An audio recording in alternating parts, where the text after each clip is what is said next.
Interlinking ద్వారా రెండు నదుల్ని అనుసంధానం ద్వారా కొన్ని లక్షల ఎకరాలకి సాగునీరు మరీ ముఖ్యంగా ఏదైతే వెనకబడ్డ ప్రకాశం జిల్లా అయితే కానీ వెనకబడ్డ రాయలసీమ అయితే కానీ ఈ ప్రాంతాలన్నిటికీ కూడా నీరు అందించాలంటే ఈ రెండు నదుల్ని కూడా అనుసంధానిస్తేనే అవుతుందనే ఉద్దేశంతో ఈ ప్రాజెక్టు గురించి కేంద్ర వైపు నుంచి సహాయ సహకారాలు అందించాలని చెప్పి కేంద్ర మంత్రి నిర్మలా సీతారామన్ గారిని ముఖ్యమంత్రి గారు కోరడం జరిగింది.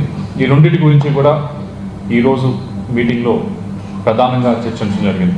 అలాగే మరొక కేంద్ర మంత్రి గారు జయశంకర్ గారితో ఎక్స్టర్నల్ అఫైర్స్ కేంద్ర మంత్రి గారితో కూడా ఈరోజు ముఖ్యమంత్రి గారు కలవడం జరిగింది. ముఖ్యంగా ఈ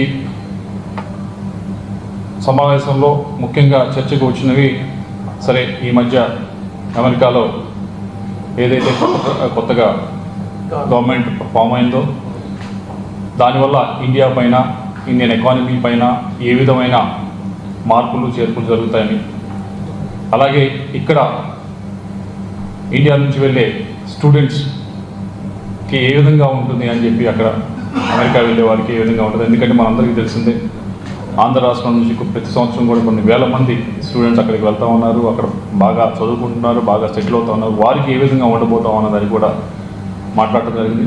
వీటన్నిటితో పాటుగా ఎకానమీ పరంగా ఏ విధంగా మార్పులు చేర్పులు జరగబోతూ ఉన్నాయి, భారతదేశం మనం ఏ విధంగా ప్రముఖ పాత్ర పోషించబోతూ ఉన్నాం, దాంట్లో ఆంధ్రప్రదేశ్ ఏ విధంగా మనం దాన్ని ఏ విధంగా ఉపయోగం చేసుకోవాలి అనే అంశం పైన ఈరోజు జయశంకర్ గారితో మాట్లాడటం జరిగింది.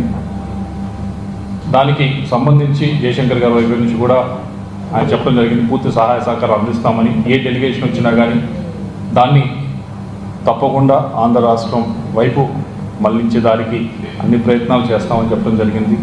అలాగే ముఖ్యమంత్రి గారు కూడా కోరారు, ఏ విధమైన ఇన్వెస్ట్మెంట్ వైపు నుంచి కానీ ఇంట్రెస్ట్ చూపించే వారు ఎవరు వచ్చినా కానీ దయచేసి ఆంధ్ర రాష్ట్రాన్ని చూపించండి. ఎందుకంటే ఈజ్ ఆఫ్ డూయింగ్ బిజినెస్ కాదు, స్పీడ్ ఆఫ్ డూయింగ్ బిజినెస్ అనేది మేము తీసుకున్నాము ఆంధ్ర రాష్ట్రంలో. ఇప్పుడు ఎగ్జిక్యూట్ చేసి చూపించే సత్వం మాకు ఉంది, చేసి చూపిస్తాం.